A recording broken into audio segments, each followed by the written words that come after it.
My wife has been leaving reminders for a version of me that doesn't exist. I always thought the sticky notes were just a married couple thing. You know how it is. The little yellow square stuck to the fridge, the bathroom mirror, the back of the front door. Don't forget the milk or dryer is making that noise again.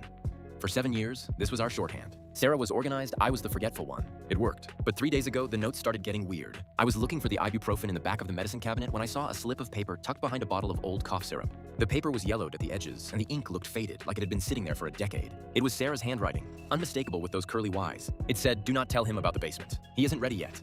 I froze. I actually laughed a little, thinking it was some kind of long-form prank. We live in a third-floor apartment in the middle of the city. We don't have a basement. We don't even have a crawl space. I put it back and tried to forget it. But then I found the one behind the fridge while cleaning a spill. This one looked fresher. He's starting to notice the smell. Increase the dosage in the coffee. My heart did a slow, heavy thud against my ribs. I don't drink much coffee, but Sarah makes me a cup every single morning. I stared at the note for 5 minutes, waiting for the punchline that never came. That night, I didn't drink the coffee. I poured it into the sink when she went to get the mail. I felt fine, energetic even, but Sarah kept watching me. She kept tilting her head, looking at my eyes, asking if I had a headache. I told her I was perfect. She didn't look happy about it. Under my keyboard, I found a third one. The fourth version was the best. Try to recreate the fourth's temperament. This one is too inquisitive. This one. Not David, just this one.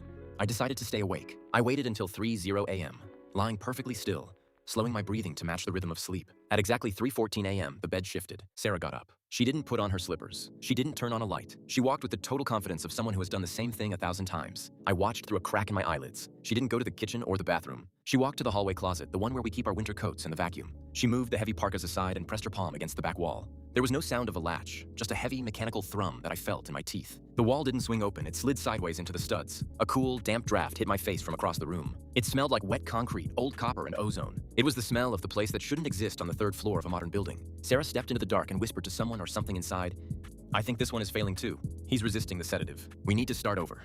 I didn't move. I couldn't. I stayed in that bed for 4 hours, staring at the ceiling, waiting for the wall to slide back. It never did. When the sun started to bleed through the curtains, I heard the shower start. 10 minutes later, Sarah walked into the bedroom, wrapped in a towel, smelling like lavender soap. She leaned over and kissed my forehead. "Morning, sleepyhead," she chirped. "I'll go get the coffee started."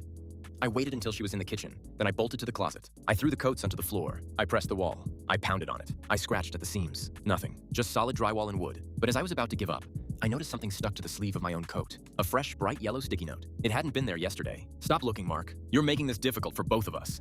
I dropped the note like it was red hot. My name isn't Mark. My driver's license says David. My marriage certificate says David. My mother calls me David. But as I looked in the hallway mirror, I realized something that made my blood turn to ice. There's a photo of our wedding on the wall. I've looked at it every day for years. But today, for the first time, I looked at the man standing next to Sarah. He has my eyes. He has my smile. But it isn't me. And now I can hear the clink of a spoon stirring a cup of coffee in the kitchen. She's calling my name. "David, your coffee is getting cold, honey." I don't know who David is, and I'm terrified to find out who Mark was.